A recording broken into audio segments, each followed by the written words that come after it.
Sir आज टीचरों की कॉन्फ्रेंस रह गई थी, आपने टीचर्स को बुलाया था, प्रिंसिपल्स को बुलाया था ABLO के मैटर पर, तो क्या बात हुई, क्या बताना चाहोगे? जो प्रिंसिपल आए थे अभी 22-25 प्रिंसिपल आए थे, जहाँ पे TMC के स्कूल के प्रिंसिपल थे, ग्रांटेड स्कूल के प्रिंसिपल थे, नॉन ग्रांटेड स्कूल के प्रिंसिपल थे। सबको हमें इसलिए बुलाया गया था कि हमारा जो अभी का SR का प्रोग्राम चल रहा है, जिसको स्पेशल इंटेंसिव रिवीजन बोलते हैं, ये प्रोग्राम ऐसा है कि अभी जो हमारा चल रहा है स्पेशल इंटेंसिव, जो ये फॉर्म भरना, कलेक्शन, डिस्ट्रीब्यूशन एंड डिजिटाइजेशन, तीनों चीज़ हमारी अभी एक साथ ही हो रही है। तो इसके लिए हमें मैसिव मैन फोर्स की ज़रूरत है, हमें मैन पावर लगने वाला है, जिसको ह्यूमन रिसोर्स बोलते हैं। और वो उसके लिए हमने ABLO का ऑर्डर, जो granted TMC and non granted school, उनके ऑर्डर निकाले थे।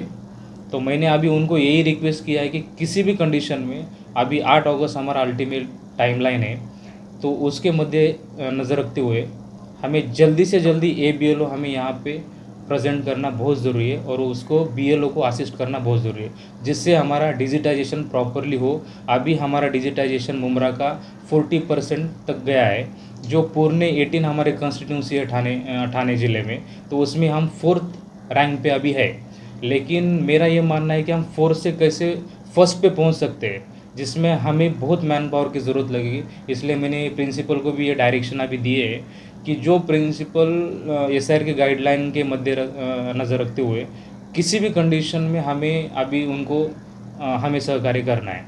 सर अभी स्कूलों की तरफ से क्या कहा जा रहा है? जो BLO को लेकर दिक्कत आ रही है, तो जो प्रिंसिपल आए थे उन लोगों ने क्या बताया, उनको क्या तकलीफ हो रही है? मुझे अभी एक प्रॉब्लम यहाँ पे मैडम भी है, तो हमें एक प्रॉब्लम डिटेक्ट हुआ है कि हमें जो कुछ नाम दिए गए ABLO के, वो नाम मेडिकली अनफिट लोगों के दिए गए, जो स्कूल जिन्होंने छोड़ा है, जो ट्रांसफ़र हो गए, उनके नाम दिए गए।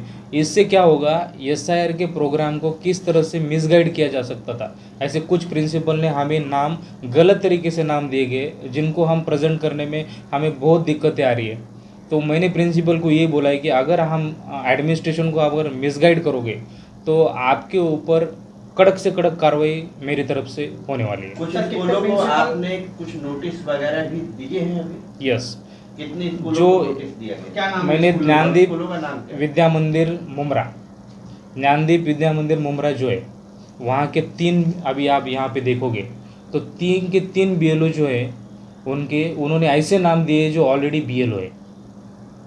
तो ये क्लियरली हमें मिसगाइड किया जा रहा है इस स्कूल की तरफ से, क्योंकि जो BLO ऑलरेडी रह चुके हैं, उनके नाम हमें क्यों दे रहे हो आप? हमें ऐसे नाम दे दो जो ABLO, जो BLO नहीं है, तो वो ही असिस्ट कर पाएंगे। तो ये हमें मिसगाइड किया जा रहा है। और दूसरा जो स्कूल है, सनशाइन कॉन्वेंट प्राइमरी स्कूल जो है, सनशाइन, तो ये सनशाइन का प्रिंसिपल कोई इंचार्ज होगा, वो कोई भी वहाँ पे प्रेजेंट नहीं था। तो मैंने बोला है कि सनशाइन स्कूल जो है, वो एकदम इरिस्पॉन्सिबली बिहेव कर रहे हैं। SR का उनको कोई सेंसिटिविटी नहीं है। हम किस तरह से मेहनत करें, day in and day out हम SR का काम कर रहे हैं, उसमें उनका कोई भी योगदान नहीं है। सर मीटिंग के दौरान मैस्को स्कूल की प्रिंसिपल से आपकी बातचीत हुई, वहाँ पर उनका ये कहना है कि उनको सैलरी पे नहीं किया जा रहा है, जिसकी वजह से ऐसे रीजंस उन लोगों को, इसीलिए टीचर्स नहीं आ रहे, ABLO नहीं आ रहे। तो क्या कहना चाहोगे इसलिए? उन्होंने जो बात बोली है कि सैलरी, ये देखो, ये जो प्रोग्राम है, this is the national programme.